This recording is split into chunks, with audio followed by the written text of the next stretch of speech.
கோலை என் கையில் பிடித்துக் கொண்டு நிற்பேன் என்றான். யோசுவா தனக்கு மோசே சொன்னபடியே செய்து அமலேக்கோடே யுத்தம் பண்ணினான். மோசேயும் ஆரோனும் ஊர் என்பவன் மலை உச்சியில் ஏறினார்கள். மோசே தன் கையை ஏறெடுத்திருக்கையில் இஸ்ரவேலர் மேற்கொண்டார்கள்.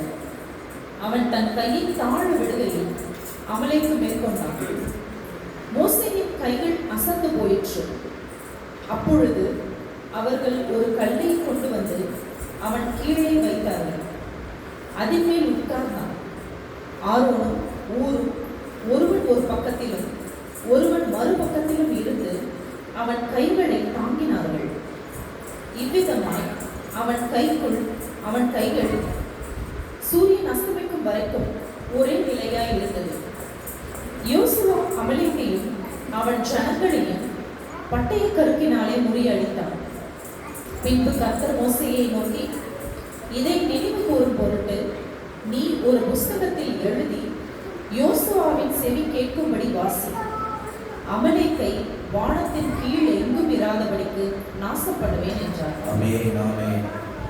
கர்த்தர் மோசே பார்த்து சொல்கிறார், நடந்த இந்த சம்பவத்தை குறித்து நீ ஒரு புத்தகத்தில் எழுதி அதை ஜனங்கள் கேட்கும்படி நீ அதை வாசி. இது ஞாபகம், அதாவது இஸ்ரவேல் ஜனங்கள் அடிமைத்தனத்தில் இருந்து வெளியே வரும்பொழுது அந்த அடிமைத்தன நுகங்களை என் ஜனங்கள் எப்படி முறியடித்தார்கள் என்று தெய்வ ஜனங்கள் பாருங்க. முழங்கால்கள் யாவும் கர்த்தருக்கு முன்பாக முழங்கால் படிக்க வேண்டும். ஜெபிக்கிறவங்க ஆண்டுடைய சமூகத்துல முழங்கால் படியில முடிவிட்டாலும் நீங்கள் ஒரு 5-10 நிமிஷமாவது முழங்கால் படிட்டு இந்த ரட்சகரை நோக்கி செவி.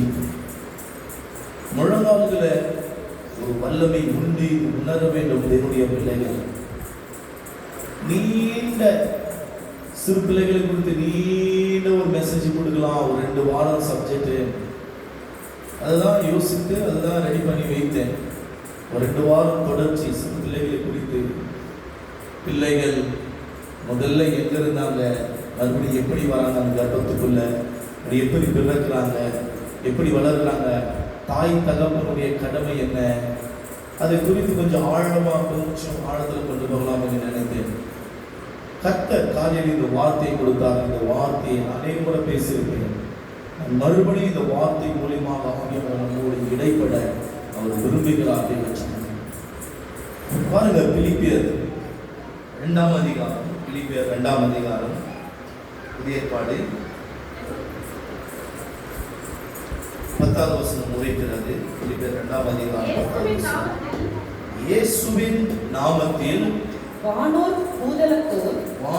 பூதலத்தோர் பூமியின் கீழ் ஆனோருடைய முழங்கால் யாவும் முடங்கப்படுகிறது.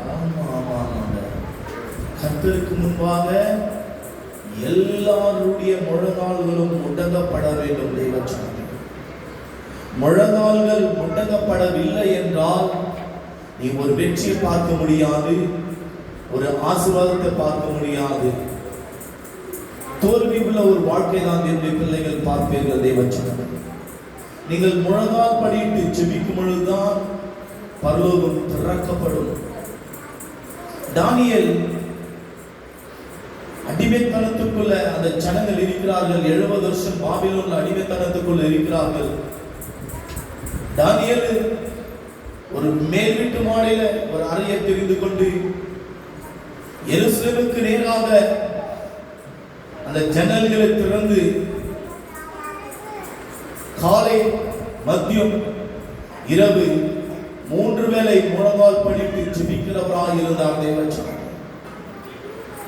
காலையில என் முற்பிதாக்கள் யார் அவர்களுக்கு? ஆபிரகாம், ஈசாக்கு, யாக்கோபு. அவர்களை மனதில் வைத்துக் கொண்டோ நாங்கள் ஒரு அடிமைத்தன வீடாகி இந்த பாபிலோனுக்கு வந்திருக்கிறோம். 430 வருஷம் நல்லா உச்சு கேளுங்க. இன்னைக்கு எத்தனை பேர் விடுதலை ஆவீர்கள் என்று தெரியாது. கட்டுண்ட மக்களை கர்த்தர் இன்னைக்கு விடுவிக்க போகிறார். எங்க கண்களுக்கு முன்பாகவே விடுதலை நாங்கள் பார்த்து கொண்டிருக்கிறோம். நீங்கள் உற்று இந்த வார்த்தையை கவனிக்கும் பொழுது இவ்வளவு பெரிய சிறையிருப்பாய் இருந்தாலும் கர்த்தர் முறியடிக்க வல்லவர். தானியேல் காலையில ஆபிரகாம் அதிகாலையில் ஜெபிக்கிற ஒரு மனிதர் அவரை நினைவு கூறுகிறார். இந்த பாபிலோன் சிறையிருப்பிலிருந்து நாங்கள் விடுவிக்கப்பட வேண்டும். ஆபிரகாமின் தேவனே எங்களை விடுதலையாக்கும். இந்த காலையில் அதிகாலையில் எழுந்து ஜெபிக்கிறார். மத்தியானத்துல சரியாய் 3 மணிக்கு பலி செலுத்துகிற ஒரு நேரம் இஸ்ரவேலர்கள். அதே வேளையில் தான் 3 மணிக்கு தான் நம் தேவனாகிய கர்த்தர் பலியாய் மாறினார் சிலுவையில. அப்படி இருக்கும் பொழுது நல்லா புரிந்து கொள்ளுங்க. ஈசாக்கு 3 மணிக்கு ஜெபிக்கிற ஒரு பழக்கம் கொண்டவராய் இருந்தார். 3 மணிக்கு முழங்கால் படிட்டு ஜெபிப்பார். யாக்கோபு இரவில ஜெபிக்கிற ஒரு மனிதனாய் இருந்தார். இவரும் இரவில 3 வேளை ஜெபிக்கிறவராய் இந்த சிறையிருப்பு என் ஜனத்தில் நடுவிலிருந்து மாற வேண்டும். இந்த கப்பலை உங்களுடைய குடும்பத்துக்குள்ள பிரச்சனைகள் போராட்டத்துக்குள்ள நீங்க சிக்கி தவித்துக் கொண்டிருக்கும் பொழுது, நீங்கள் முழங்கால் படிட்டு ஜெபிக்கும் பொழுது நிச்சயமாகவே கர்த்தர் உங்களையும் உங்களுடைய குடும்பத்தையும் அவர் விடுதலையாக்க வல்லவர். ஜெபம் இல்லை என்றால் ஒரு வெற்றியை பார்க்க முடியாது. 10 நிமிஷம் போதுமா? போதாது. 1/4 மணி நேரம் போதுமா? போதாது. 1/2 மணி நேரமாவது தேவனுடைய பிள்ளைகள் ஜெபிக்கிறவர்களாய் பழக்கம் உள்ளவர்களாய் இருக்க வேண்டும். காலையில் 1/2 மணி நேரம் அமர வேண்டும் கர்த்தருடைய சமூகத்துல. மத்தியம் 1/2 மணி நேரம் அமர வேண்டும் கர்த்தருடைய சமூகத்துல. இரவில் 1/2 மணி நேரம் அமர வேண்டும். இல்ல நாங்க வேலைக்கு போற எங்களால முடியல, காலைல 1 மணி நேரம் அமருங்க. இரவில் அட்லீஸ்ட் ஒரு 1/2 மணி நேரமாவது அமர்ந்து ஆண்டவருடைய நாமத்தை மகிமைப்படுத்த வேண்டும். நீங்க எந்த அளவுக்கு உங்களுக்காக உங்க குடும்பத்துக்காக அந்த சிறையிருப்பிலிருந்து நான் விடுதலையாக்கப்பட வேண்டும் என்று நீங்க நினைத்து மன்றாடி முழங்கால் படிட்டு ஜெபிக்கிறீர்களோ நீங்கள் விடுதலை ஆவீர்கள் தேவ ஜனமே. இல்லை என்றால் விடுதலையாக்க முடியாது. பாருங்க, கடலூர் மாவட்டத்துல வரத்தூர் என்ற பகுதியிலும் காட்டு மன்னார் கோவில் என்ற பகுதியிலும் ஊழியம் இருந்தது. கடந்து போயிருந்தேன். இரவெல்லாம் டிராவல். காலையில 7 மணிக்கு அந்த இடத்துல அந்த கிராமத்துல போய் இறங்குறேன். அந்த கிராமத்துல இன்னொரு கிராமம் என்னை அழைச்ச அந்த ஊழியக்காரருடைய கிராமம். கடல் பக்கத்துல ஒரு ஆர்பர் நிறைந்த ஒரு பகுதி. அந்த இடத்துல போறோம். அந்த இடத்துல போன உடனே அழைத்து கொண்டு போனாங்க. உறக்கம் இல்லை. நைட் எல்லாம் டிராவலு. சின்ன ஒரு பஸ்ல கலந்து போய்விட்டேன். உறக்கம் இல்லை. உட்கார இடத்துல நான் தூங்குறேன். முகம் கழுவுறேன், தூக்கம் வருது. தலையில வேற அந்த வெயிலுக்கு இளநீர் வேற கொடுத்துட்டாங்க. தூக்கம் இழுக்குது. இளநீர் வேற தூக்கம் இழுக்குது. 1 இல்லை 2 இளநீர் கொடுத்தாங்க. தூக்கம் இழுக்குது. ஒன்றும் முடியல. அப்புறம் சரி முடித்து விட்ட உடனே ரெடி ஆயிட்டோம். 22 கிலோமீட்டர் நான் தங்குற இடத்துக்கும் அந்த இடத்துக்கும். தங்குற இடம் இல்ல, ஒரு என்னை அழைத்த தேவனுடைய ஊழியக்காரருடைய வீடு அந்த இடத்துல இருக்குது. அவர் தான் என்னை அழைத்து கொண்டு போக வேண்டும். அந்த இடத்துல இருந்து நாங்கள் கடந்து போனோம். 22 கிலோமீட்டர் பைக்கில் அமர்ந்து போறோம். நீங்க ஜர்க்கில போட்டு போயிடுகிறேன். அந்த வெயிலுக்கு இங்குதான் குளிர் எடுக்கிறது. அதெல்லாம் பயங்கரமா வெயில். ஜர்க்கின அவங்கள கேட்கறாங்க, எப்படி இந்த வெயிலுக்கு ஜர்க்கினெல்லாம் போட்டு நடத்துக்கிறீங்க? நீங்க ஒசூர் கிருஷ்ணகிரி வரைக்கும் குளிர் இருந்தது. அதுக்கு அடுத்தது பாத்தீங்கன்னாக்கா குளிர் இல்லை, வேக்காடு, அந்த வேர்வை முடியல. அப்படி இருக்கும் பொழுது தெய்வ சனமே அந்த ஊழியத்துக்கு கடந்து போயிட்டார். ஸ்டேஜ் மேல அமர வைக்கிறாங்க. நேரம் போய் உட்காரோம். நல்ல வேலை ஃபாஸ்டிங்ல போயிட்டேன். ஸ்டேஜ் மேல உட்கார வைக்கிறாங்க. அமர்ந்துட்டோம். தூங்கிட்டேன். முடியல, என்னால கண்ட்ரோல் பண்ண முடியல. டயர்டு வேற. 10-10.5 மணி நேரம் டிராவல் பண்ணியிருக்கிறேன். 10-10.5 மணி நேரம் பஸ்ல டிராவல் பண்ணியிருக்கிறேன். முதுகு வலி, தொட, கை காலெல்லாம் ஒரே வலி. அது ஷீட்டு வேற சின்ன அந்த தமிழ்நாடு பஸ் ஷீட்டு முட்டியை வச்சாக்க கால் வச்சுக்கிட்டு போயிட்டு முன்னாடி ரொம்ப கஷ்டமா இருந்தது. சரின்ட்டு அங்கே போயிட்டு உட்கார முறைகிட்டேன். அவர் எழுப்பி, ஐயா பிரயரெல்லாம் முடிச்சுட்டு ஒரு 1/2 மணி நேரம் 1 மணி நேரம் பண்ணுறீங்க சர்ச்சிலே சொல்லிட்டாரு. ஒன்றும் பண்ண முடியல சரி அப்படின்னு சொல்லிட்டாங்க. எழுந்து நின்று இன்னைக்கு கொடுக்க முடியுமா கொடுக்க முடியாதான்னு தெரியல. அபிரகாமுக்கு ஒரு வித்தியாசமான ஒரு தேவ செய்தி எடுத்து வைத்தேன். இது வரைக்கும் நம்ம சபையில் கொடுக்கல. ஆபிரகாமுக்கு ஒரு வித்தியாசமான ஒரு தேவ செய்தி இந்த ஜனத்துக்கு கொடுக்கணும்னு சொல்லிட்டு நல்லா கேளுங்க. எல்லாரும் வந்துட்டாங்க, அந்த ஜனங்கள்லாம் வந்துட்டாங்க. சரி செய்தி கொடுக்குற நேரம் வந்து 11:20 கொடுத்தாங்க. கரெக்டா வருஷத்துக்கு ஜெப குறிப்பெல்லாம் எல்லாம் முடிஞ்சிட்டு 11:20 11 கிட்ட 11 மணி எல்லாம் வந்து முழங்கால் படிட்டு இருக்கிறார்கள். நம்ம கம்மி சேர் இல்லை, ஒரு 5-6 சேர் தான் அந்த சபையில் இருக்குது. எல்லாம் முழங்கால் படிட்டாங்க. ஜெபிக்கிற நேரத்தில், ஆராதனை பண்ணுற நேரத்தில் சரி தெய்வ செய்தி வந்தது. தெய்வ செய்தி வந்த வேலையில என்னுடைய செய்தியை கொடுக்கும்போது அபரகாமுடைய அந்த தெய்வ செய்தியை கொடுக்கலாம் என்று நான் நினைத்தேன். ஆனால் கர்த்தர் அது கொடுக்கல. இயேசு கிறிஸ்து எப்படி விடுதலை ஆக்கினார் அவருடைய ஜனத்துக்காக, எப்படி அவர் நொறுக்கப்பட்டார், எப்படி நம் தேவனாகிய கர்த்தர் மனமிறங்கி அந்த ஜனத்துக்கு கிருபையாய் இறங்கி வந்தார். அந்த தெய்வ செய்தியை கொடுத்து விட்ட உடனே கடைசியில நல்லா கேளுங்க. கடைசியில உங்களுடைய விடுதலைக்காக நம்ம ஜெபிக்க போகிறோம். எங்கெங்க பலவீனம் உண்டு அந்த கரங்களை வைத்துக் கொள்ளுங்க சொல்லும் பொழுது அவங்க முழங்கால் படிட்டாங்க. நான் சொல்லல, முழங்கால் படிட்டுட்டாங்க. முழங்கால் படிட்ட உடனே பாருங்க கரங்களை வைத்துக் கொண்டாங்க. ஒவ்வொருத்தரும் ஒவ்வொரு பதிலும் கரங்களை வைத்துக் கொண்டு சொல்லுங்க, வீட்டுக்குள்ள யாராவது பலவீனப்பட்டு இருந்தாலும் அவங்களே நினைவு கூறுங்க, கர்த்தர் அவங்களே விடுதலை ஆக்குவார்.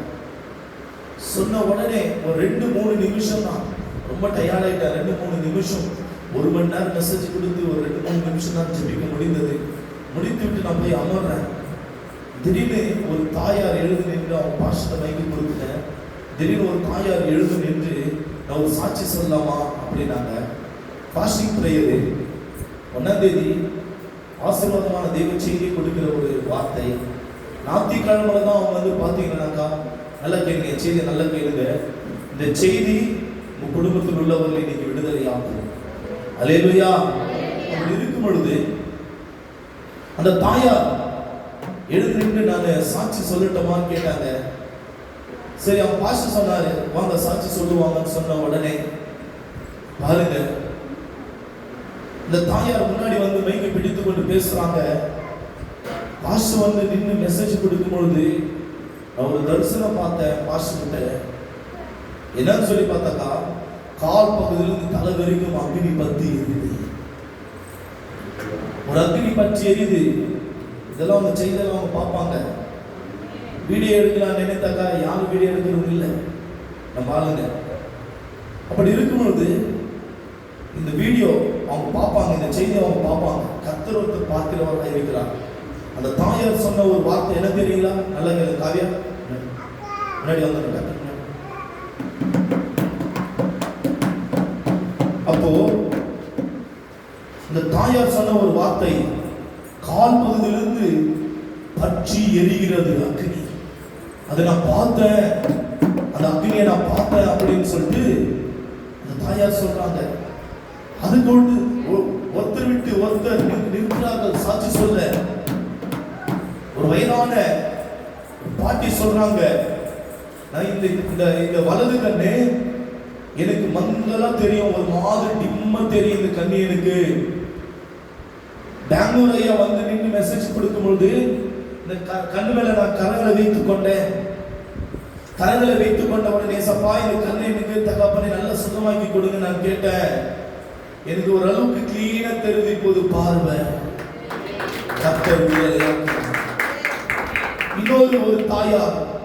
இன்னொரு தாயார் எழுந்து நின்று, 3 நாளா மூச்சு விட்டு ரொம்ப நான் கஷ்டப்பட்டேன். இங்க பிடித்தது எனக்கு, இங்க பிடித்து கொண்டு முதுகெல்லாம் இடுப்பெல்லாம் ஒரு மாதிரி அடித்து பிடித்து கைப்பற்றி இழுத்ததை போல இருக்கிறது. என்னால முடியாத அளவுக்கு தான் நான் வந்தேன். எங்க வீட்டுக்கார்ட்ட நான் சொல்லிட்டு வந்தேன், வா இன்னைக்கு பெங்களூர்ல இருந்து ஐயா வராரு செய்தி கொடுக்க, நம்ம போய் கலந்து கொள்ளலாம். இல்லை, எங்க வீட்டுக்காரர் வரல, நான் வண்டி வந்த முடியாத நிலைமையில நான் வந்தேன். நான் கர்த்தரின் பரிபூர்ண சுகத்தை கொடுக்கிறேன். கர்த்தர் தன்னுடைய ஜனங்களை விடுதலையாக்குகிறார். எவ்வளவு பெரிய அற்புதம் தெரியுமா? சாட்சி சொன்ன உடனே தூக்கமெல்லாம் பறந்து போய்விட்டது. ஒரு உற்சாகம் தேவ ஜனமே. இதே பலத்தோடு சாயங்காலம் இதே வல்லமை ஆண்டவரே இன்னும் நிறைய பேர் சாட்சி சொல்லுவாங்க. மனசுல நினைத்துக் கொண்டே என்னுடைய வல்லமைக்குள்ள அந்த அபிஷேகத்துக்குள்ளவே ஒரு 1/2 மணி நேரம் படுத்து எழுந்த உடனே மாலையில் ஒரு பிரேயர் இருந்தது. அங்கிருந்து ஒரு 30 கிலோமீட்டர் அந்த கிராமத்திலிருந்து இன்னொரு கிராமத்துக்கு ஒரத்தூர் என்ற கிராமத்திலிருந்து காட்டுமன்னார் கோவில், அது பெரிய ஒரு பகுதி. அந்த இடத்துல இருந்து கொஞ்சம் தூரம் டிராவல் பண்ணணும். அப்படி இருக்கும்போது நீங்க வந்து பாத்தீங்கன்னா அந்த இடத்துக்கு போறேன் விடுதலை ஆவாங்கன்னு சொல்லிட்டு வெள்ளி சூனியத்திலிருந்து கர்த்தர் சொல்கிறார். அந்த இடத்துல நான் மோசேயுடைய சம்பவத்தை அந்த ஊழியக்காரர் நான் சொல்லும் போயிருந்தேன். ஐயா, நான் ஆபிரகாமை பத்தி நான் பேச வந்தேன், ஆண்டவர் செய்தியை மாத்தினார். நான் இந்த இடத்துல மோசே பத்தி பேச போறேன், ஆண்டவர் என்ன செய்ய போறாருன்னு தெரியல. அந்த இடத்துல இருக்கும்போது நல்லா கேளுங்க ஒரு விஷயம், நல்லா கேளுங்க. வார்த்தை செய்தி நல்லா கேட்கணும். கர்த்தருக்கு கீழ்ப்படிங்க, செய்தி நல்லா கேட்கணும். தேவனுடைய பிள்ளைகள், ஏன் நீங்க விடுதலை ஆகாது இருக்கிறீங்க? கீழ்ப்படிணும். தேவனுடைய பிள்ளைகள், நீங்க கீழ்ப்படிந்தால்தான் கர்த்தர் உங்களை விடுதலை ஆக்குவார். அப்ப அந்த இடத்துல போய் பாத்தீங்கன்னா தேவனுடைய பிள்ளைகளே, போய் நின்று அந்த இடத்துல நிற்கிற மோசே பத்தி பேசலாம். யாத்திராகமம் 3ஆம் அதிகாரம் அந்த முள்செடியில கர்த்தர் எப்படி தரிசனமானார், இன்னைக்கு கர்த்தர் உங்களுக்கு தரிசனமாவா, அந்த செய்தியை பத்தி பேசலாம்னு நினைத்தேன். ஆனால் அங்கு போனால் நிர்பந்தமான மனிதன் நான். யார் இந்த மரண சரீரத்திலிருந்து என்னை விடுதலையாக்குவார்? ரோமர் 7ஆம் அதிகாரம் 24வது வசனம். சத்தியம் அறிவீர்கள், சத்தியம் உங்களை விடுதலையாக்கும். மெய்யாகவே குமாரன் விடுதலையாக்கினால் விடுதலை ஆவீர்கள். கர்த்தரே ஆவியானவர், அவர் உங்களை விடுதலையாக்குவார். பிதா குமார் பரிசுத்த ஆவியானவர் டாபிக் எடுத்து அந்த ஜனத்தில் நடுவில் பேசுறேன். பில்லி சூனியத்திலிருந்து நீங்க எப்படி விடுதலையாக முடியும் என்று சொன்னார். பிதா குமாரன் பரிசுத்த ஆவியானவர் மாத்திரம் உங்களை விடுதலையாக முடியும். இந்த தலைப்பில் எடுத்து அந்த ஜனத்தில் நடுவில் பேசினார். ஆவியானவர் பலமாய் இறங்கினார். சில ஜனங்கள் அழுதார்கள். ஆனால் யாரும் அந்த சாட்சி சொல்லவில்லை. ஏனென்றால் கர்த்தர் விடுதலையாக்கினார். கர்த்தருக்கு தெரியும். அதாவது நான் ஒன்று ரெடி பண்ணி போறேன், அந்த ஜனத்துக்கு என்ன உணவை கொடுக்கணும் என்று கர்த்தர் விருப்பமுள்ளவராய் இருக்கிறார். தேவ ஜனமே, இன்றைக்கு நல்லா விளங்கிக் கொள்ளுங்க. ஏனா தானே உட்காராதீங்க. உண்மையை சொல்லிக் கொண்டிருக்கிறேன். எவ்வளவு பலவீனத்துல வந்து நின்று தேவனுடைய செய்தி கொடுக்கிறேன் கர்த்தருக்கு எனக்கு மாத்திரம் தான் தெரியும். நேற்று காலையில 7:30 மணிக்கு தான் நான் வந்த பெங்களூருக்கு. நேற்று காலையில வந்த உடனே 2 மணி நேரம் தான் நான் தூங்கினேன். நைட் டிராவல் நான் தூங்கல. டிராவல் உறக்கம் வராது. 2 மணி நேரம் தான் நான் காலையில தூங்கினேன். 10:30 மணிக்கு எழுந்து ரெடியாயிட்டு குளித்து விட்டு நான் மறுபடியும் 12 மணிக்கு ஆலயத்துக்கு வந்து விட்டேன். 6 மணி நேரம் அந்நிய பாஷை தேவச்சனம் சாயங்காலம் 6 மணிக்கு முடித்தோம். தேவனுடைய வல்லமை எப்படி அனல் கொண்டு பற்றி எரிகிறது தெரியுமா? தேவனுடைய வல்லமை என்று இவ்வளவு அர்ப்பணிக்கிறோம். ஆண்டவரே, திருச்சபை ஊழியத்துக்காக இவ்வளவு நான் அர்ப்பணிக்கிறோமா? ஏசப்பா, முடியல. நான் சொன்னேன் 4 மணிக்கே முடிச்சிடலாம், பிரியாணி சைன் பண்ணுங்க, 4 மணிக்கே முடிச்சிடலாம், என்னால முடியல. இல்லை, இன்னும் நம்ம அந்த நேரத்தை விடக்கூடாது. நம்ம சொல்லி இந்த இடத்துல வந்து ஒரு 5 மணிக்கு நான் அந்நிய பாஷை பேசிக் கொண்டிருக்கிறேன். நல்லா கேளுங்க. இந்த இடத்துல நான் சகோதரி பெயர் சொல்ல விரும்பல. அந்த இடத்துல ஒரு சகோதரி ஜெயித்துக் கொண்டிருக்கிறாங்க. முகம்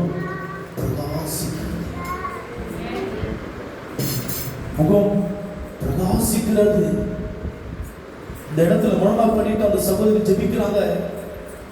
முகங்கள் பிரகாசிக்கிறது. நான் கிளீனா பார்க்கிறேன் அந்த தரிசனத்தை. பிரகாசித்து அந்த தேவனுடைய மகிமை நான் உற்று கவனிக்கிறேன். அவளே கொஞ்ச நேரம் நான் பார்த்து கொண்டு இருந்தேன்.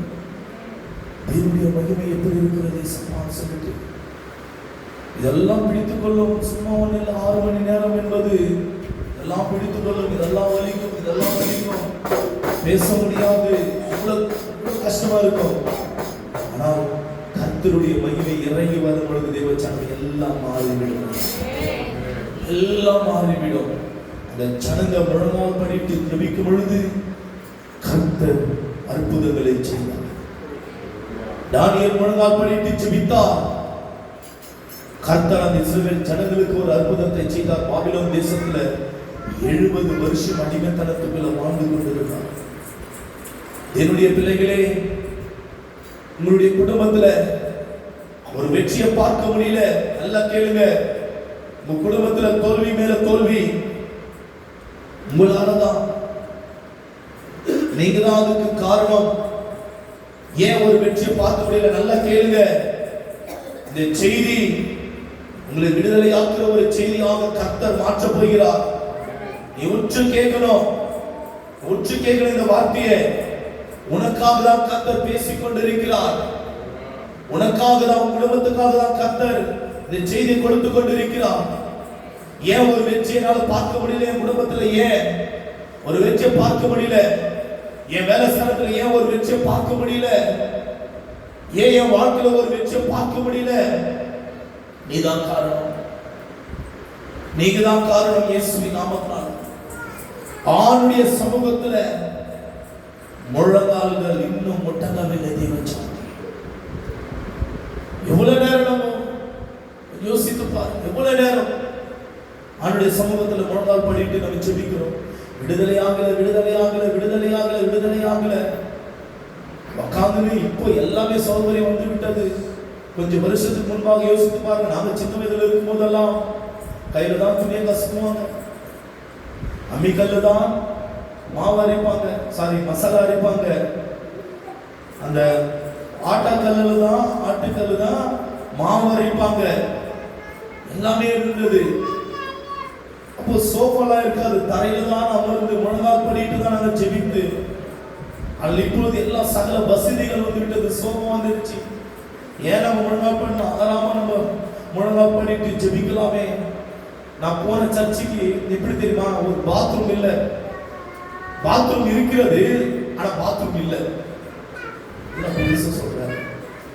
ஆமா, 4 சேர் 5 சேர் தான் இருக்குது. சர்ச்சி பாதி கட்டிருக்காங்க. இந்த ரோட்டு பக்கத்துல தகர ஷீட்டு இந்த மாதிரி எல்லாம் இருக்கு பாருங்க, நூல் எடுத்து பாருங்க. அதுல பாதியில போட்டு அந்த சகல ஷீட்டை கவர் பண்ணிருக்கிறாங்க. துணி தான் கதவு. அவங்களுக்கு துணிதான் கதவு, துணிதான் கதவு. அப்படி இருக்கிறது. என்ன தெரியுமா கீழே போட்டுருக்காங்க? கோணி பையை தைச்சி பாயா போட்டு இருக்காங்க. அதனால தான் முழங்கால் படிட்டு அவங்க விடுதலை ஆகுறாங்க. ஏன் நம்ம முழங்கால் படிக்கிறதுல எல்லா சகஜ வசதிகளும் வந்து விட்டது. அதனால தான் நம்ம விடுதலை ஆக முடியாமல் இருக்கிறோம். பாத்ரூம் இருக்கிறது, ஆனா பாத்ரூம் இல்ல. எதுல தெரியுமா பாத்ரூம் கட்டி இருந்தாங்க? ஒரு படையில பாத்ரூம் கட்டி இருந்தாங்க. 4 பக்கம் 4 கொம்பு வச்சு ஒரு படையில பாத்ரூம் கட்டி இருந்தாங்க. சில விஷயங்களெல்லாம் கேட்டேன். எப்படி இதுல குளிப்பீங்க? இதுதான் யார் குளிக்கிறது? துக்கமா இருந்தது. அதெல்லாம் பார்க்க துக்கமா இருந்தது. அதனாலதான் கர்த்தர் அவங்களோட இடைபடுகிறார். நான் எதுக்கு சொல்றேன் தெரியுங்களா? அவங்க முழங்கால் படிட்டு ஜெபிக்கிறாங்க. தேவச்சனமே, டைல்ஸ் போட்ட சபையில நான் போற சபை பள்ளங்களும் குழிகளும் குன்றுகள் நிறைந்த ஒரு சபை, மண்ணு ஃபுல்லா மண்ணு. அப்படிப்பட்ட சபையில கர்த்தர் என்னை கொண்டு போகிறாரே, அதுக்காக நான் தேவனை சோதனைக்கிறேன், தேவனை துதிக்கிறேன். சரிங்களா?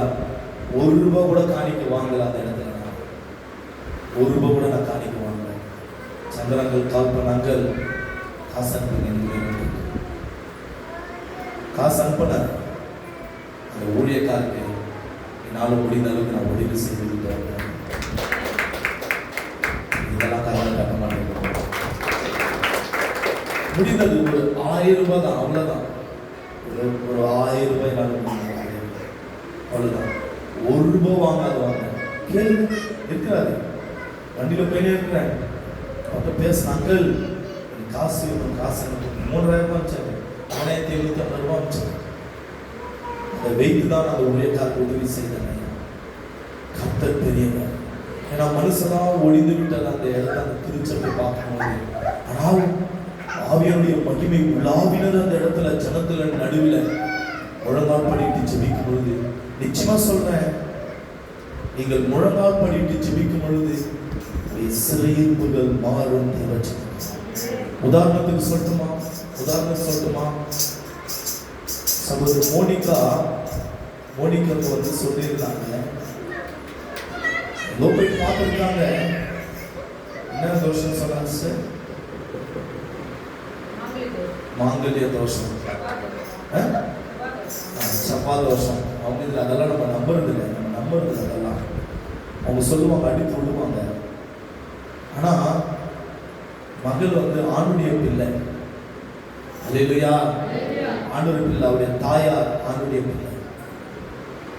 கர்த்தர் மகளை எவ்வளவு நேசிக்கிறார் தெரியுங்களா? முழங்கால் படிட்டு ஜெபித்தாங்க. அநேக பேர் முழங்கால் பண்ணிட்டாங்க. நான் கண்ணில் பார்த்தது ஜெயித்தேகா வந்து அந்த சபையில் இருக்கும் பொழுது முழங்கால்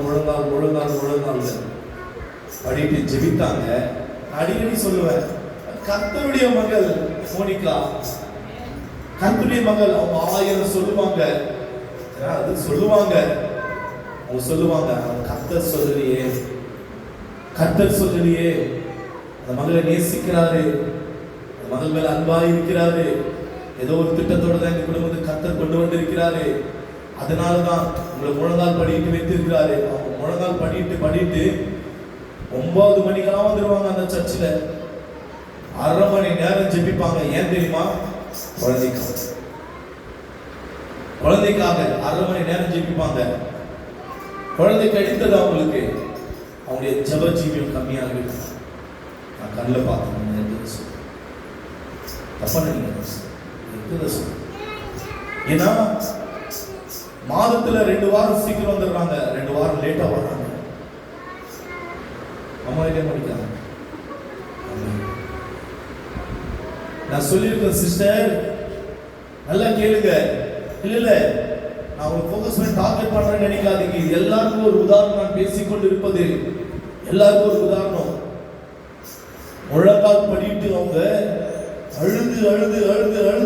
அழுது ஜெபிப்பாங்க. ஆண்டவரே, என் பிள்ளை ஆசீர்வதிங்க, கர்ப்பத்தின் கனி ஆசீர்வதிங்க, மருமகள் ஆசீர்வதிங்க, எங்களுக்கு ஒரு கனியை கொடுங்க. நான் பார்த்து நானே ஆச்சரியப்படுவேன். ஒரு இந்திருந்து வந்த சகோதரி இந்த அளவுக்கு பாரத்தோடு முழங்கால் படிடுறாங்களா?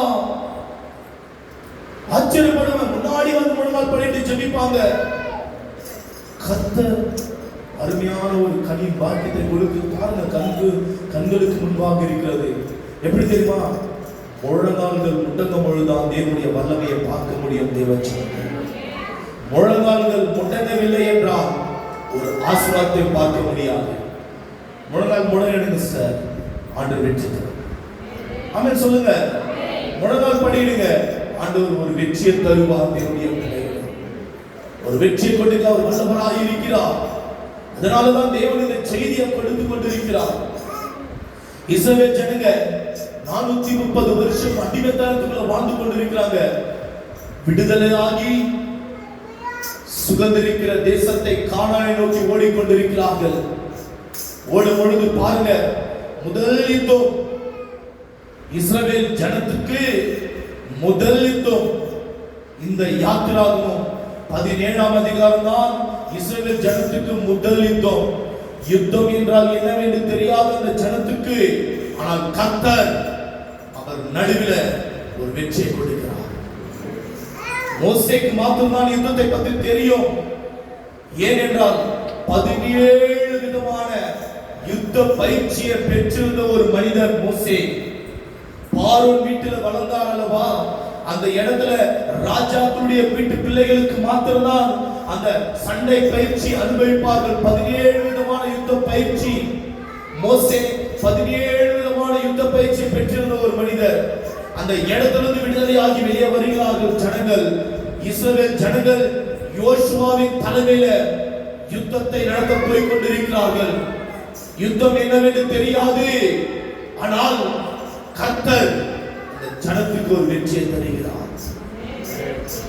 இன்னைக்கு வந்திருக்கிற யாவருக்கும் நம் தேவனாகிய கர்த்தர் ஒரு வெற்றியை தர அவர் வல்லவராய் இருக்கிறார். வெற்றியை தர வல்லவராய் இருக்கிறார். நீ துதித்துக் கொண்டே இருக்கணும், நீ மௌனமா இருக்க கூடாது. தேவச்சனமே, அவனுடைய நாமத்தை நீ மகிமைப்படுத்திக் கொண்டே இருக்கணும். எந்த வேளை உன்னுடைய கட்டு உன்னுடைய சிறையிருப்பு மாறும் என்று தெரியாது. எந்த வேளையில நீ விடுதலையாக்கப்படுவாய் என்று தெரியாது. எந்த வேளை சுகம் உன் மேல குணமாக்குற வல்லமை இறங்கும் என்று தெரியாது. தேவனுடைய பிள்ளைகளே, ஆண்டுடைய சமூகத்தில் ஜெபிப்பது ஒரே ஒரு காரியம் தான். ஆண்டவரே, சுகமளிக்கிற வல்லையும் விடுதலையாக்குற அந்த ஆவியின் வரங்களை எனக்கு கொடுங்க ஆண்டவரே. அது ஒரே ஒரு காரணத்துக்காக முழநாள் பண்ணிட்டு பல மணி நேரம் கண்ணீரோடு ஜெபித்துக் கொண்டிருக்கிறேன். சபையில அநேக பேர் கட்டப்பட்டவர்களாய் இருக்கிறாங்க. இன்னைக்கு சுசிலாட்டி வரல, உடம்பு சரியில்லை, அவங்க அட்மிட் ஆயிருக்கிறாங்க. நாங்க ஜெபிக்கிறோம். அநேக பேர் பலவீனப்பட்டு இருக்கிறீங்க சபையில, அவங்களுக்காக ஜெபிக்கிறோம். கர்த்தரிடத்துல கேட்கிறேன், அப்பா இவ்வளவு நாள் உடைய சமூகத்துல காத்திருந்தேன், இந்த அடியானுக்கு நீ கொடுக்கிற ஒரு கூலி என்றால் சுகமளிக்கிற வல்லமையும் விடுதலையாக்குற வல்லமையை எனக்கு கொடுங்க சப்பா. நீங்க தீர்க்க தரிசனத்தை கொடுக்க சித்தமா இருந்தா வேண்டாப்பா, வேண்டாம். எனக்கு அப்பா இந்த ஜனத்தின் நடுவில் ஒரு விடுதலையாக்குற வல்லமை எனக்கு வேண்டும் தகப்பனே என்று. அநேக ஜனங்கள் கட்டப்பட்டவர்களாய் இருக்கிறார்கள். பார்த்து துக்கப்பட்டு புலம்பி கண்ணீர் சிந்தி அழுகிறேன், கர்ப்ப வேதனை படுகிறேன். எத்தனை பேர் தெரியுங்களா? எவ்வளவு குடும்பங்கள் தெரியுங்களா? நம்ம சபையிலே கட்டப்பட்டவர்களாய் இருக்கிறார்கள். ஜெபிக்கிற காரியம் அது ஒன்றுதான். ஆண்டவரே, என் ஜனங்களை விடுதலையாக்குங்க, என் ஜனங்களை விடுதலையாக்குங்க, என் ஜனங்களை விடுதலையாக்குங்க. திருமண காரியத்துக்காக கேட்கிற ஆண்டுடைய சமூகத்துல, குழந்தை பாக்கியத்துக்காக கேட்கிற ஆண்டுடைய சமூகத்துல, குழந்தைங்க நல்லா படிக்கிறோன்னு கேட்கிற ஆண்டுடைய சமூகத்துல, நோய் நொடி இல்லாத பிள்ளைகளை ஆசீர்வதிங்க ஆண்டவரேன்னு கேட்கிற ஆண்டுடைய சமூகத்துல, வாலிப பிள்ளைகளை ஆசீர்வதிங்க ஆண்டவரேன்னு கேட்கிற ஆண்டுடைய சமூகத்துல, படிக்கிற பிள்ளைகளை ஆசீர்வதிங்க ஆண்டவரேன்னு கேட்கிற ஆண்டுடைய சமூகத்துல, தாய் தகப்பன் பெரியவர்கள் ஆசீர்வதிங்க ஆண்டவரேன்னு கேட்கிறோம். உச்சி முதல் உள்ள பாதவரை எந்த பலவீனங்களுடைய பிள்ளைகளை மேற்கொள்ளக்கூடாது இயேசுப்பா. உடைய பிள்ளைகள் பரிபூர்ணமான ஆசீர்வாத நன்மையால் திருப்தியா இருக்க வேண்டும் என்று ஆண்டுடைய சமூகத்தில் கேட்கிறோம். சுகமளிக்கிற வல்லமையை கொடுங்க. பல மணி நேரம் பல நாட்கள் ஐயா 10-11 மணிக்கு சர்ச்சுக்கு வந்துட்டா போதும். சாயங்காலம் 4-5 மணி வரைக்கும் ஆண்டுடைய சமூகம் தான். ஒரு எண்ணம் விழுந்து கிடக்குது ஆண்டுடைய சமூகத்துல தான். ஜெபித்து ஆண்டவரே, என் ஜனங்களை ஆசீர்வதி கேட்டுக்கொண்டே இருக்கிறோம். தேவ ஜனமே, நிச்சயமாய் கர்த்தர்களை ஆசீர்வதிப்பார். என்ன சோர்வா நீங்க இருக்கீங்க? ஏன் டல்லா இருக்கிறீங்க? ஒரு ஆமேன் சொல்ல ஒரு ஆமேன் சொல்ல மாட்டீங்க. எல்லாம் சோர்வா இருக்கிறீங்க. ஆமென், அல்லேலூயா. படிக்கலாம் 17ஆம் அதிகாரம் யாத்திராகமம் 9வது வசனத்தில். அப்பொழுது மோசே யோசுவாவை நோக்கி, பாரு நல்லா புரிஞ்சுக்கணும். அப்பொழுது மோசே யோசுவாவை நோக்கி, நீ நமக்காக மனிதரை தெரிந்து கொண்டு, யோசுவாவே நீ நமக்காக மனிதர்களை தெரிந்து கொண்டு புறப்பட்டு அமலேக்கோடே யுத்தம் பண்ணு. நாளைக்கு நான் மலை உச்சியில் தேவனுடைய கோலை என் கையில் பிடித்துக் கொண்டு நிற்பேன் என்றான். பாருங்க, யோசுவாவுக்கு சொல்றாரு, மோசே யோசுவாவே நீ நமக்காக யுத்தம் செய்வதற்கு மனிதர்களை தெரிந்து கொள். நான் கோலை எடுத்து மலை உச்சிக்கு போக போகிறேன். ஏன் தெரியுமா? என்ன பார்க்கணும், எல்லாம் என்ன பாருங்க. ஏன் தெரியுமா மலை உச்சிக்கு போறாரு? தன்னுடைய குடும்பம் இருக்கிறது. இஸ்ரவேல் ஜனங்கள் தன்னுடைய குடும்பத்துக்காக ஜெபிக்க மலை உச்சிக்கு ஏறுகிறார். பாருங்க, இன்னைக்கு உங்களுடைய குடும்பத்துக்காக நீங்கள் தேவனுடைய சமூகத்துக்கு வர வேண்டும். தேவனுடைய பிள்ளைகளே, காத்திருக்கணும். உங்களுடைய குடும்பத்துக்காக நீங்க ஆண்டுடைய சமூகத்தில் காத்திருந்தால் தான். இந்த இடத்துல பாருங்க, மோசே மலை உச்சிக்கு ஏறி கோலை எடுத்துக்கொண்டு போனார். இஸ்ரவேல் ஜனங்கள் யுத்தத்துக்கு கடந்து போயிருக்காங்க. நல்லா புரிந்து கொள்ளுங்க. அமலேக்கியரோடு யுத்தம் செய்ய போய் கொண்டிருக்கிறார்கள். அமலேக்கியர் என்றால் மாம்ச புயம் என்ற அர்த்தம், மாம்சீகம். அமலேக் என்றால் மாம்சீகம், மாம்ச புயம் என்ற அர்த்தம். அவர்களோடு யுத்தம் செய்ய போய் கொண்டிருக்கும் பொழுது பாருங்க, 10வது வசனம் படிங்க ஒரு விஷயம். யோசுவா தனக்கு மோசே சொன்னபடியே செய்து அமலேக்கோடே யுத்தம் பண்ணினான். மோசேயும் ஆரோனும் ஊர் என்பவனும் மலை உச்சியில் ஏறினார்கள். 3 பேர் மலை உச்சியில் ஏறி போறாங்க. மோசே, ஆரோன், மோசேயுடைய அண்ணாதான் ஆரோன். ஊர் வந்து யார் பார்த்தீங்கன்னாக்கா மீரியமுடைய கணவர் ஊர், அவருடைய மாமா சொல்லலாம். 3 பேரும் மலை உச்சிக்கு ஏறி போகிறார்கள். ஏறி போனவுடனே யோசுவா என்ன செய்கிறார்? தனக்கு மோசே சொன்னபடியே யுத்தத்துக்கு கடந்து போகிறார். 11வது வசனம். மோசே தன் கையை ஏறெடுத்த நல்லா கேளுங்க, இதுதான் முக்கியமான செய்தி. மோசே தன் கையை ஏறெடுக்கையில் இஸ்ரவேலர் மேற்கொண்டார்கள். அவன் தன் கையை ஒரு நிமிஷம் புரியுதுங்களா உங்களுக்கு? மோசே தன் கைகளை வானத்துக்கு நேராக ஏறெடுக்கையில் இஸ்ரவேலர் மேற்கொண்டார்கள். இஸ்ரவேலர்கள் வெற்றி சிறந்தார்கள். நீங்க ஜெபித்தா மாத்திரம்தான் உங்களுடைய கரங்களை அந்த ஒத்தாசை வரும் பர்வதத்துக்கு நேராக உயர்த்தினால் மாத்திரம்தான் பிள்ளைகள் ஒரு வெற்றியை பார்க்க முடியும், உங்களுடைய குடும்பங்கள் ஒரு வெற்றியை பார்க்க முடியும். இல்லை என்றால் ஒரு வெற்றியை பார்க்க முடியாது. ஆரம்பத்திலேயே நான் சொன்னேன், ஏன் இன்னும் உங்களுடைய பிள்ளைகள் உங்க குடும்பம் ஆசீர்வதிக்கப்படாமல் இருக்கிறது? நல்லா கேளுங்க, நல்லா கேளுங்களா? ஏன் ஆசீர்வதிக்கப்படாமல் இருக்கிறீங்க? உங்களாலதான். நிறைய பேர் என் மேல குறை சொல்லுவாங்க. அம்மா இல்லைங்க, என் மேல குறை சொல்லுவாங்க. என் மேல குறை சொல்லி ஒன்றும் பிரயோஜனம் இல்லை. உங்க மேல உங்க மேலதான் தவறு இருக்கிறது, உங்க மேலதான் குறைகள் உண்டு, உங்க மேலதான் குறைகள் உண்டு. நாங்க எவ்வளவு பிரயாசப்பட்டு ஜெபிக்கணுமோ அதுக்கு மேலாகவே 10 அடியில 100 அடி நாங்கள் பிரயாசப்பட்டு ஜெபிக்கிறோம் உங்களுக்காக. உங்களிடத்தில் தான் குறைகள் உண்டு. விலகிக் கொள்ளுங்க. என்னுடைய வார்த்தைக்கு நீ உண்மையாய் கீழ்ப்படிந்தால் சொல்லப்பட்ட வாக்குத்தத்தங்கள் ஆசீர்வாதங்கள் உங்கள் மேலும் உங்கள் குடும்பத்து மேல நிறைவேறும். ஆனால் என்னுடைய வார்த்தைக்கு கீழ்ப்படுகிறது இல்லை, அதனாலதான் உன் குடும்பத்துக்கு ஒரு ஆசீர்வாதம் இல்லை. தோல்வி மேல தோல்வி, தோல்வி மேல தோல்வி, தோல்வி மேல தோல்வி அடைகிறீர்கள். தயவு செய்து உணருங்க, உணர்ந்து பார்க்க வேண்டும் தேவனுடைய பிள்ளைகள். யோசுவா மலை உச்சில ஏறி இருக்கிறார் ஜெபிக்க. ஏன் தெரியுமா? ஒத்தாசை வரும் பர்வதத்துக்கு நேராக தன்னுடைய கைகளை ஏறெடுக்கிறார் மோசே. தன்னுடைய குடும்பம் யுத்தத்துக்கு போயிருக்கிறார்கள். ஒரு வெற்றியை பார்க்க வேண்டும். நல்ல என்ன பாருங்களா, என்ன பாருங்க, என்ன பாருங்க. ஏன் குடும்பம் வெற்றியை பார்க்கல? உன் பிள்ளைங்க வெற்றியை பார்க்கல? உன் குடும்பத்தில் ஏன் இன்னும் வெற்றியை பார்க்கல? ஏன் வெற்றியை பார்க்கல? சரி, எனக்கு திருமணம் ஆகல, பிள்ளைங்க எப்படி வருவாங்க? ஏன் உன் அண்ணன், உன் தம்பி, உன் அப்பா அம்மா ஒரு வெற்றியை பார்க்கல? அது 11வது வசனத்தை நல்லா உற்று கேளுங்க, இந்த வார்த்தை கேளுங்க.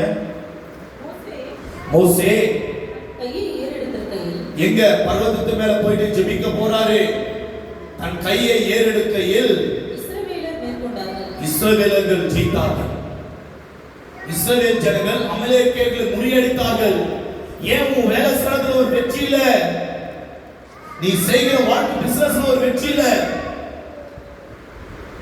ஒத்தாசை வரும் பர்வதத்துக்கு நேராக நீ முழங்கால் படியிடல. அதனாலதான் உன் பிள்ளைங்க ஆசீர்வதிக்கப்படல. அதனாலதான் இன்னும் அந்த சாப நிலைமைகளுக்குள்ளவே வாழ்ந்து கொண்டிருக்கிறோம், அந்த கட்டுகளுக்குள்ளவே வாழ்ந்து கொண்டிருக்கிறோம். பாருங்க என்ன ஆனதுன்னு சொல்லிட்டு அப்படி படிங்க. இஸ்ரவேலர்கள் மேற்கொண்டார்கள். அவன் தன் கையை தாழ விடுகையில், மோசே அந்த கையை தாழ விடுகையில் கீழே விடுகையில் அமலேக்கு மேற்கொண்டான். உங்களுக்கு புரியுதுங்களா நான் சொல்ற செய்தி? அந்த ஒத்தாசை பர்வதத்துக்கு நேராக நீங்க ஜெபிக்கவில்லை என்றால், உங்களுடைய கரத்தை விரித்து நீங்க ஜெபிக்கவில்லை என்றால் தோத்து போய்விடுவீங்க. உங்க குடும்பம் தோத்து போய்விடும். உங்க குடும்பம் தோத்து போய்விடும். சொல்ற காரியம் என்ன தெரியுமா? நான் அநேக பேர் பார்க்கிறேன், நம்ம சபை மாத்திரம் அநேக பேர் பார்க்கிறேன். என்னால ஜெபிக்க முடியல, என்னால முழங்கால் படியிட முடியல அப்படின்னு சொல்லுவாங்க. கொஞ்சம் யோசித்து பாருங்க. கேட்கறது தப்பா நினைச்சுக்காதீங்க. நம்மளுக்கு சாப்பிட்றதுக்கு முடியுது, நம்மளுக்கு போன் பேச முடியுது, நமக்கு டிவிகளை பார்க்க முடியுது, கட்டு கதைகளை பேச முடியுது, வேலைக்கு போக முடியுது. ஆனால் ஜெபிக்க முடியல. ஜெபிக்க முடியல. அதனாலதான் நீங்க தோல்வி அடைந்து கொண்டிருக்கிறீங்க. நான் சொல்றது உங்களுக்கு புரியலையா? நான் தப்பா சொல்ல நினைக்கிறாதீங்க. நீங்க ஒரு வெற்றியுள்ள ஒரு வாழ்க்கை வாழ வேண்டும். அதனாலதான் நான் பேசிக் கொண்டிருக்கிறேன். தோல்வி அடைந்து கொண்டிருக்கிறோம். மோசே அந்த கரத்தை ஏறெடுக்கிறார். தன் பிள்ளைங்க, தன் குடும்பம் ஒரு வெற்றியை பார்க்கிறாங்க, ஒரு வெற்றியை பார்க்கிறாங்க. ஏன் நீங்க நானும் ஒரு வெற்றியை பார்க்க முடியல? ஒத்தாசை பர்வதம் உனக்காக இறங்க காத்திருக்கிறது. அந்த ஒத்தாசை பர்வதம் பிள்ளை ஆசீர்வதிக்க காத்திருக்கிறது. ஆனா நீ அந்த ஒத்தாசை பர்வதத்தை விட்டு விலகி விடுகிறாய். அதனாலதான் அந்த ஒத்தாசை உன்னால பெற முடியவில்லை. அதனாலதான் அந்த ஒத்தாசை உன்னால பெற முடியல. உன் குடும்பம் ஆசீர்வதிக்கப்படாமல் இருக்கிறது. ஐயா, சர்ச்சைக்கு வரோம், அந்நிய பாஷை பேசுகிறோம், ஆராதனை கலந்துகிறோம், ஆனால் ஒரு வெற்றியை பார்க்க முடியல. அந்த ஒத்தாசை உனக்காக இறங்கி கொண்டிருக்கிறது. அந்த ஒத்தாசை விட்டு விலகிறாய். அதனாலதான் ஒரு ஆசீர்வாதத்தை பார்க்க முடியவில்லை. ஒரு ஆசீர்வாதத்தை பார்க்க முடியாமல் தத்தளித்துக் கொண்டிருக்கிறோம். பாருங்க, இவர் கரத்தை கீழே விட்டு விட்டார். மோசே கீழே விட்டு விட்டு உடனே என்னத்தை மானது படிங்களா? பாத்தீங்களா? அதேதான் நடந்தது. கர்த்தர் மேற்கொள்ள முடியல, கர்த்தர் ஆசீர்வதிக்க முடியல. எனக்கு கீழ்ப்படிதல் இல்லை. ஜெபிங்கன்னு சொன்னாங்க, ஜெபிங் பண்றோம். கொஞ்சம் ஒரு 5 நிமிஷம் ஒரு ஊருக்கு தொடர மாதிரி அப்படி தொட்டுட்டு அப்படி போயினே வரும். இசப்பா ஸ்தோத்திரம், எங்களோட ஆசீர்வாதம். ஆண்டவர் என்ன பேசுறாரு உங்ககிட்ட? எத்தனை பேர் ஜெபிக்கிறோம்? எல்லாரும் ஜெபிக்கிறோம். நம்ம சர்ச்சில் கர்த்தர் என்ன பேசிருக்கிறார்? என்ன பேசிருக்கிறார்? கர்த்தருடைய சத்தத்தை கேட்டு இருக்கிறோமா? ஐயோ, போன வாரம் நம்ம கடைசியில் ஒப்பு கொடுத்து நம்ம ஜெபிச்சோம். நல்லா கேளுங்க, ஒப்பு கொடுத்து நம்ம ஜெபிச்சோம். இந்த இடத்துல மகன் ரெண்டா இந்த இடத்துல முழங்கால் பாடிட்டு ஜெபிச்சிருந்தான். அந்த மாதிரி அவன் கண்ணெல்லாம் கலைங்க இருந்தது. திடீர்னு ஒரு மாதிரி அழகான நிலைமையிலே பின்னாடி போயிட்டான். நான் பார்த்துட்டு அந்த பின்னாடி போயிட்டான். அவன் டேடி எனக்கு கால் பண்றாரு. எனக்கு கால் பண்ண உடனே அவங்க டேடி கேட்டாராம், ரெண்டாவது டேடி கேட்டாராம், ஏன்டா ஏன் அழுதுங்கிற, ஏன்னு சொல்லி கேட்டபோது அவன் ஒரு மாதிரி ரொம்ப துக்கமா இருந்தானா. அந்த மகன் ரொம்ப துக்கமா இருந்தானா. நல்லா கேள்வி, ரொம்ப துக்கமா இருந்தானா. வீட்டில் போயிட்டு கேட்கிறாரு, ஏன் சொன்னாங்களே சர்ச்சில் சொல்லி நான் மாஸ்டர் சொல்றேன். அவர் யாரும் கேட்க மாட்டாரு. ஏன்னா அவர் என்கிட்ட சொல்லுவாரு, நான் தான் கேட்பேன். அதுதான் ஒழுங்கு, அதுதான் கிரமம், அதுதான் பரிசுத்தம். இது ஒரு பரிசுத்தம், இதுதான் பரிசுத்தம். அது என்கிட்ட சொன்னாரு, போன் பண்ணி இந்த மாதிரி பிரெட் ஒரு மாதிரியாக ஃபீலிங்காக இருந்தான். ஏன் கேட்கும் பொழுது ரெண்டாவது சொன்ன ஒரு காரியம் என்ன தெரியுங்களா? அந்த பிள்ளை ஒரு சொன்னது, எல்லாரும் போன வாரம் முழங்கால் பண்ணிட்டு நம்ம ஜெபித்திருந்த அநேக காரியங்களுக்காக அவனும் முழங்கால் பண்ணிட்டு ஜெபித்தான் மகன். என்னன்னு சொல்ல ஒரு தகவல் என்னன்னு சொன்னாருனாக்கா, ஏன் அவன் துக்கமாக இருந்தான் சொல்லிட்டு நான் கேட்கும் பொழுது அவன் பார்த்து வீட்டில் சொன்ன ஒரு வார்த்தை என்னன்னாக்கா, இந்த பலிபீடத்தின் மேல, இது ஒரு பலிபீடம், இது ஒரு பலிபீடம், இந்த பலிபீடத்தின் மேல கர்த்தர் துக்கப்பட்டு அழுகிறார். ஏசப்பா அழறாராம். அதனால அவனும் அழுதுருக்கிறான். அவன் அழுதுருக்கிறான். நான் உணர்ந்தேன், ஏன் ஏசப்பா நம் ஜனங்களை குறித்து ஆண்டவர் துக்கப்பட்டு அழுகிறார். ஜனங்களுக்காக ஆண்டவர் பரிதபிக்கிறார். கேளுங்க, என்னை பாருங்க, ஜனங்களுக்காக கர்த்தர் பரிதபிக்கிறார். இன்னும் கட்டப்பட்டவர்களா வந்திருக்கிறீங்க, ஒரு ஆசீர்வாதம் இல்லாமல் வந்திருக்கிறீங்க, சாபக்கட்டோடு வந்திருக்கிறீங்க, ஒரு விடுதலை இல்லாத வந்திருக்கிறீங்க. கர்த்தர் துக்கப்பட்டு இந்த ஃபுட்பிட் மேல நின்று அழகாரு கர்த்தர். ஒவ்வொருத்தர் பார்த்து அழகாரு கர்த்தர். இன்னும் உணர்வில்லாதவர்களாய் வாழ்ந்து கொண்டிருக்கிறோம். அதனாலதான் ஒரு விடுதலை பார்க்க முடியல.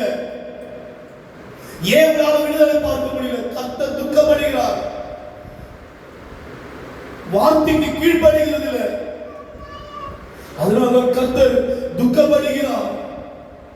கர்த்தர் அழுகிறார். மகன் சொன்ன உடனே எனக்கு ஒரு மாதிரி துக்கமாக இருக்கிறது. ஆண்டவரே, நான் என்ன செய்யட்டும்? ஆண்டவரே, இன்னும் நான் ஜெபிக்கணுமா? இன்னும் எவ்வளவு போடணும்? ஆண்டவரே, எவ்வளோ ஜெபிக்க முடியுமோ அவ்வளோ ஜபத்துல இருக்கிறோம் ஐயா. இந்த காலையில பிரேயரும் நான் நிக்க வச்சிட்டேன். 5 மணிக்கு பிரேயரும் நிக்க வச்சிட்டேன். நைட்டு 1:30 மணி வரைக்கும் ஆண்டுடைய சமூகத்துல 2 மணி வரைக்கும் ஆண்டுடைய சமூகத்துல காத்திருக்கேன். ஆண்டவரே எவ்வளவு ஜெபிக்கணும் ஆண்டவரே, இன்னும் எவ்வளவு நான் அர்ப்பணிக்கிறேன் என் சபை, இன்னும் எவ்வளவு எங்களை அர்ப்பணிக்கணும். என் ஜனங்களை விடுதலையாக்குங்க, என் ஜனங்களை விடுதலையாக்குங்க. எவ்வளவு பாரப்பட்டு உங்களுக்காக நாங்க ஜெபிக்கிறோம் தெரியுமா? நீங்க ஜெபிக்கிறீங்களா இல்லையான்னு எங்களுக்கு தெரியல, ஆனா உங்களுக்காக நாங்கள் பாரப்பட்டு ஜெபிக்கிறோம், துக்கப்பட்டு திறப்பில் நிற்கிறோம் ஐயா. அப்போது நான் கேட்பேன், ஏன் தோல்வி, ஏன் தோல்வி, ஏன் தோல்வி? நீ கரத்தை எடுத்து ஆண்டுடைய சமூகத்தில் நிற்கவில்லை, அதனாலதான் நீ தோத்து கொண்டிருக்கிறாய். கர்த்தர் இதுதான் பேசிக் கொண்டிருக்கிறார் உன்னிடத்துல. உங்களுக்காக ஜெபிப்பது என்னுடைய கடமை, நாங்கள் ஜெபிக்கிறோம்.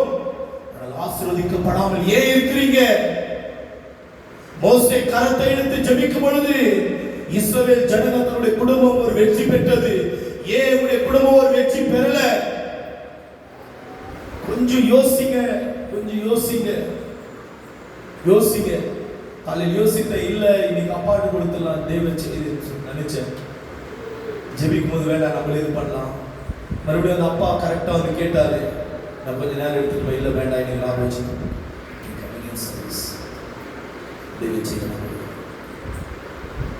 எவ்வளவு பலவீனத்தோடு வந்து நின்று உங்களுக்காக நாங்கள் பிரயாசப்பட்டு ஜெபிக்கிறோம். இன்னும் நீங்க ஆசீர்வாதத்தை பெறாமல் வாழ்ந்து கொண்டிருக்கிறீங்க. உடைய கரத்தில் இருக்கிறது தேவ சத்தம். மோசே கரத்தை ஏறெடுக்கையில் இஸ்ரவேலர்கள் வெற்றி பெற்றார்கள். மோசே விட்டுவிட்ட உடனே தோல்வி அடைந்தார்கள். ஐயா, நீங்கள் எல்லாம் ஆண்டவரால் தெரிந்தெடுக்கப்பட்ட தேவனுடைய பிள்ளைகள். ஆண்டவர் உங்களை அழைத்து கொண்டு வந்திருக்கிறார். நீங்கள் ஜெபிக்கும் பொழுது கர்த்தருடைய குடும்பத்துக்கு ஒரு வெற்றி கொடுப்பார். நீ ஜெபிக்காமல் விட்டுவிட்டாய், கர்த்தருடைய ஆசீர்வாதத்தை பெற முடியாது. அதனால்தான் தோல்வி மேல தோல்வி, பிரச்சனை மேல பிரச்சனை. படிங்க, தொடர்ந்து படிங்க. 12ஆம் அதிகாரம். மோசேயின் கைகள் அசைந்து போயிற்று. அப்பொழுது அவர்கள் ஒரு கல்லை கொண்டு வந்து அவன் கீழே வைத்தார்கள். அதின் மேல் உட்கார்ந்தார். கல் என்பது எதை காண்பிக்கிறது? கிறிஸ்துவாகிய கன்மலையை காண்பிக்கிறது. கிறிஸ்துவாகிய கன்மலை காண்பிக்கிறது. கல்லை கொண்டு வந்து அமர வைத்தார்கள். உட்கார்ந்தபடி உட்கார்ந்து ஆரோனும் ஊரும் ஒருவன் ஒரு பக்கத்திலும் ஒருவன் மறுபக்கத்திலும் இருந்து அவன் கைகளை தாங்கினார்கள். இவ்விதமாய் அவன் கைகள் சூரியன் அஸ்தமிக்கும் வரைக்கும் ஒரே நிலையாய் இருந்தது. போதுங்களா? உங்களுக்காக ஜெபிக்க ஊழியக்காரர் நாங்கள் இருக்கிறோம். எங்க கரத்தை விடுங்க.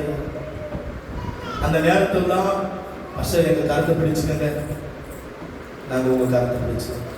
ஃபர்ஸ்ட் எங்களுக்காக ஜெபிங்க. அந்த நேரத்தில் தான் ஏதாவது ஒரு சோதனை வந்தாலும் அந்த நேரத்தில் தான் எங்களுக்காக ஜெபிங்க, எங்களுக்காக கரத்தை பிடிங்க. அப்புறம் கரத்தை விட்டுருவீங்க. தோல்வி, தோல்வி, தோல்வி. தயவுசெய்து சொல்றேன், மாதத்துல ஒரு முறை குடும்ப பெயர் வச்சு வைக்கணும். தெரிஞ்ச பிள்ளைகள் இல்லைன்னு சொல்லாதீங்க. தயவுசெய்து சொல்றேன், ஐயா நீங்க என்ன செய்வீங்க என்ன செய்யாது அதெல்லாம் விருப்பம் இல்லை எங்களுக்கு. ஒரு கிளாஸ் தண்ணி கொடுக்க மாட்டீங்களா? வீட்டுக்கு வந்து கொடுக்க மாட்டீங்களா? பிரியாணி வர ஐயா, தயவுசெய்து சொல்றேன், வீட்டில் பிரேயர் வைங்க. வந்து குடும்பத்தை நாங்கள் ஆசீர்வதிக்கணும்னு சொன்னாங்க, விரும்புகிறோம். எவ்வளவு பேரை ஆசீர்வதிக்கிறோம். கண்களுக்கு முன்பாக நான் பார்த்திருக்கிறோம். எங்க கண்களுக்கு முன்பாக ஒவ்வொரு நாளும் உயர்ந்திருக்கிறார்கள். ஒவ்வொரு நாளும் கர்த்தர் ஆசீர்வதித்து அலங்கரித்திருக்கிறார். எவ்வளவு பேர் ஆசீர்வதித்திருக்கிறார், எவ்வளவு பேர் ஆசீர்வதித்திருக்கிறார். தயவு செய்து மாசத்துல ஒரு முறை பிரேயர் வைத்தே வைக்கணும். தேவனுடைய பிள்ளைகள் காணிகளா தூக்கி போடுங்க, ஆசீர்வாதத்தை பெறுங்க இயேசுவின் நாமத்தினால. என்னால முடியாத காணிக்கை கொடுங்க. அதுக்காக மகள் நீங்க ஆசீர்வாதமா இருக்கணும். சாபக்கத்திலிருந்து நீங்க முறிக்கப்படணும். அது ஒண்ணுதான் நாங்க விரும்புறோம். அது ஒண்ணுதான் நாங்க விருப்பப்படுறோம். தெய்வச்சனமே எல்லாரும் கம்பல்சரி, எல்லாரும் சபையில எல்லாரும் நீங்க குடும்பத்துல ஊழியக்காரர்களை வரவேற்று நீங்க ஜெபித்துக் கொள்ள வேண்டும், ஜெபிக்க வேண்டும். அதுதான் ஒரு ஆசீர்வாதம். கரங்கள் தாழ விழுந்தாலும் ஊழியக்காரர்கள் எடுத்து நிற்க வைப்பார்கள், ஊரும் ஆறுனை போல. என்ன தெரியுமா நடக்கும்? என்ன தெரியுமா நடக்கும்? படிக்கலாம். யோசுவா அமலேக்கையும் அவன் ஜனங்களையும் பட்டய கருக்கினாலே முறியடித்தான். பட்டய கருக்கில ஜெயித்தாங்க. உங்க பிள்ளைங்க ஜெயிக்க வேண்டுமா? உங்க குடும்பம் ஜெயிக்க வேண்டுமா? நீங்கள் முழங்கால் படிட்டு 2 கரத்தை ஒத்தாசை வருவதற்கு நேராக முழங்கால் படிட்டு ஜெபிக்கும் பொழுது ஒரு வெற்றி வெற்றி வெற்றி வெற்றி வெற்றி தோல்வி பார்க்க முடியாது. உண்மையா சொல்றேன், ஜெபிக்கிறது எங்களுடைய கடமை. நாங்கள் ஜெபித்து எவ்வளவு ஆசீர்வதிக்கணும் அவ்வளவு ஆசீர்வதிக்கிறோம். ஆனா ஆசீர்வாதம் பெறாம வாழ்ந்துங்கிறது உங்களுடைய கரத்தில். நீங்க தான் அதுக்கு காரணம், நான் அல்ல. ஏசப்பா மேல தயவு செய்து சொல்றேன், யாரும் குறை சொல்லாதீங்க ஏசப்பா மேல.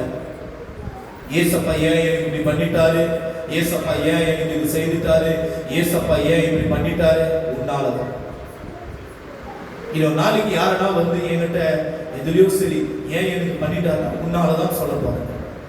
ஏன் என் குடும்பத்துல ஆசீர்வாதம், உன்னாலதான். ஏன் என் குடும்பத்துல சாபம், உன்னாலதான். ஏன் ஏசப்பா என் குடும்பத்தை இந்த அளவுக்கு ஆசீர்வாதம், உன்னாலதான். ஏசப்பா இல்ல. உங்களை ஒண்ணு கேட்கிறேன், தாய்மாருடைய கடமை என்ன? பிள்ளைங்களை குளிக்க வைக்கணும், ட்ரெஸ் பண்ணணும், சாப்பாடு செஞ்சு அவங்களுக்கு தேவையான நேரத்தில் கரெக்டாக கொடுக்கணும். செய்யறமா இல்லைங்களா? தகப்பனுடைய கடமை என்ன? வேலைக்கு போகணும், சம்பாதிக்கணும், பிள்ளைகளுக்கு என்னென்ன வேணுமோ எல்லாவற்றும் குடும்பத்தையும் சீராக நம்ம பார்த்து கொண்டு இருக்கிறோம்.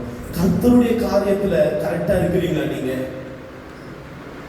உங்களை பார்த்து கேட்கிறேன், கர்த்தருடைய காரியத்துல நீங்க சரியா இருக்கிறீர்களா?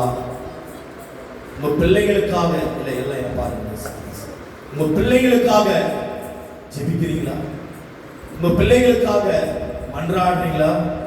எவ்வளவு ஜெபம் வேணும் தெரியுமா? எவ்வளவு பிசாசு கட்டப்பட்டு இருக்கிறது தெரியுமா? எவ்வளவு பில்லி சூனியத்துல சிக்கி தவித்துக் கொண்டு இருக்கிறீங்க தெரியுமா? எவ்வளவு கட்டுள்ளவர்களாக இருக்கிறீங்க தெரியுமா? இந்த ஜெபம் போதாது. அதுதான் சொல்லுங்க, புரியல உங்களுக்கு? இந்த ஜெபம் போதாது. அப்புறம் வந்து ஜெபிக்கல, ஒரு 10 நிமிஷம் ஜெபித்து விட்டு நானும் ஜெபித்தேன், ஏன் ஏசப்பா ஆசீர்வதிக்கல? உன் ஜெபம் பத்தல. கேட்கணும், எல்லையில பாருங்க, உன் ஜெபம் பத்தல. அதனாலதான் பிள்ளைங்க ஆசீர்வதிக்கப்படல. சாப கட்டுகள் வாழ்ந்து கொண்டிருக்கிறீங்க, கர்த்தர் எதிர்பார்க்கிறது 1/2 மணி நேரம் கம்பல்சரி ஜெபித்து ஆக வேண்டும். அப்பொழுதுதான் ஆசீர்வாதம்.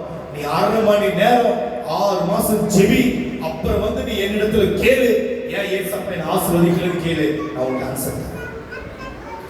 ஜெபிக்காம கர்த்தர் ஏன் ஆசீர்வதிக்கலன்னு தயவு செய்து கேட்காதீங்க. வெட்கமா இருக்கிறது. எப்படி ஆசீர்வதிப்பா? நீ வேலைக்கு போகாதீங்க. தேவைகள் வந்துருமா? குடும்பத்துக்கு சம்பாதிக்கணும், தேவைகள் வந்துருமா? நீ வீட்டிலேயே உட்கார்ந்துருந்தாக்கா தேவைகள் வந்துருமா? குடும்பம் வாடகை கட்டுமா, கரண்ட் பில் கட்ட முடியுமா, வீட்டு செலவுல வாங்கி போட முடியுமா? முடியாது. நீ வேலைக்கு கஷ்டப்பட்டதான். அதேதான் ஆவிக்குரிய வாழ்க்கையும். நீ ஜெபித்தாதான் ஆசீர்வாதத்தை பார்க்க முடியும். நீ வேலைக்கு போகாமலே ஏன் அரிசி வரல, நீ வேலைக்கு போகாமலே ஏன் கரண்ட் பில் கட்ட முடியல, நீ வேலைக்கு போகாமலே ஏன் என் கூட ஃபீஸ் கட்ட முடியல, நீ வேலைக்கு போகாமலே ஏன் என் குடும்பம் இப்படி இருக்குது, நீ வேலைக்கு போகாமலே ஏன் என் வாழ்க்கை இப்படி இருக்கிறது, ஏசப்பா வர சொல்ல முடியாது. உன்னிடத்தில் தான் உண்டு. குறைங்க, உன்னிடத்தில் தான் உண்டு. வேலைக்கு போய் சம்பாதிச்சீங்க, குடும்பம் ஆசீர்வாதமா செழிப்பா இருக்கும். எது உலகத்துடைய ஆசீர்வாதம் நான் சொல்லிக் கொண்டிருக்கிறேன். அதே மாதிரி உன் குடும்பம், அண்ணன், தம்பி, அப்பா, அம்மா, உன் பிள்ளைங்க ஆசீர்வாதம், பேரம்பேத்தி ஆசீர்வாதமா இருக்குனாக்கா நீ செவி கர்த்தருடைய ஆசீர்வாதம். அப்புறம் வந்து நீ என்ன கேளு, காலர் பிடிச்சு வந்து கேளு. ஒரு நாள் லீவ் விட்டு மறுநாள் ஜெபிப்பது இந்த தந்திரமெல்லாம் வேண்டாம். தொடர்ச்சியா ஜெபிக்கணும். நீங்க தொடர்ந்து போனீங்கன்னாக்கா வேலைக்கு உங்களுக்கு ஒரு 5000 ரூபாய் சேலரி வைத்து கொள்ளும். உதாரணத்துக்கு சொல்றேன், மாசத்துக்கு தொடர்ந்து வேலைக்கு போனீங்கன்னாக்கா 5000 ரூபாய் வரும் உங்களுக்கு. ஆமாவா இல்லைங்களா? 5000 ரூபாய் வரும். சனிக்கிழமை போல எனக்கு 2 நாள் பேமெண்ட் கட் ஆகுதுன்னா திங்கக்கிழமை போல இல்லைங்க, திங்கக்கிழமை போல எனக்கு 2 நாள் சேலரி கட் ஆகுதா இல்லைங்களா? ஏன் தெரியுமா? திங்கக்கிழமை உலக ரீதியா ஞாயிற்றுக்கிழமை லீவ் விட்டுறாங்க. நீங்க திங்கக்கிழமை போலன்னா 2 நாள் சேலரி கட் ஆகுது. அதே மாதிரிதான் நீங்க ஞாயிற்றுக்கிழமை ஆலயத்துக்கு வரலனாக்கா உங்களுக்கு 3 ஆசீர்வாதம் தடைபடுகிறது. வேதத்துல இருந்தால் எடுத்து சொல்றேன். ஒண்ணு. ரெண்டாவது ஒரு காரியம் என்னன்னு சொல்லி பார்த்தீங்கன்னா, ரெண்டாவது ஒரு காரியம், நீங்க 5000 ரூபாய் சம்பாதிக்கிறீங்கன்னாக்கா ஒரு நாள் லீவ் போடாது போனாக்கா முழு 5000 ரூபாய் நீங்க பெற்றுக்கொள்ளுறீங்க. லீவ் போட்டு போட்டு போட்டு பண்ணீங்கன்னாக்கா 4000 ரூபாய் ஆசீர்வாதம் வருகிறது. ஒரு நாள் ஜெபித்து 2 நாள் லீவ் விட்டு 4வது நாள் ஜெபிப்பது, 5 நாள் 6 நாள் 10 நாள் லீவ் விட்டு 11வது நாள் ஜெபிப்பது என்றால் எவ்வளவு சேலரி கிடைக்கும்? உங்களுக்கு எவ்வளவு ஆசீர்வாதம் கிடைக்கும்?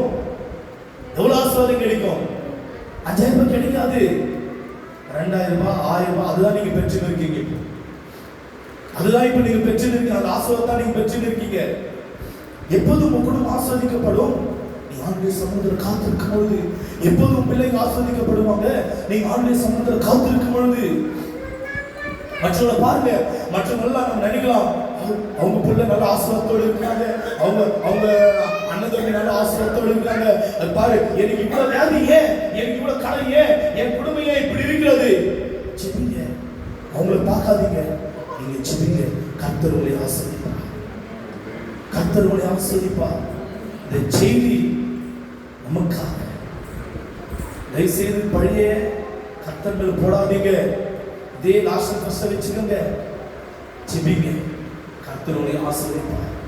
எல்லாருக்கும் ஜெபிக்காதவங்க யாரும் இல்ல, பாடல் பாடாதவங்க யாரும் இல்ல, ஆண்டுடைய சமூகத்தை தேடாதவங்க யாரும் இல்ல. முடிஞ்சா சரி, காலையில பிரேயர் ஆரம்பிச்சுனா கூட ஆரம்பிச்சிடலாம், ஒன்றும் பிரச்சனை இல்லை. நான் 4 இருந்து கூட நான் வந்துடுறேன், காலையில் 5 மணிக்கு கூட வந்துடுறேன். 1:30 மணிக்கு போனாலும் முடிஞ்ச அளவுக்கு நான் எழுந்திருக்கேன். காலையில் 5 மணிக்கு நான் எழுந்து கூட காலையில் பிரேயருக்கு வந்துடுறேன். முடிஞ்சா நம்ம 4 இருந்து கேதர் இல்லாமல் 5 மணி பிரேயருக்கு வந்துடுறீங்களா?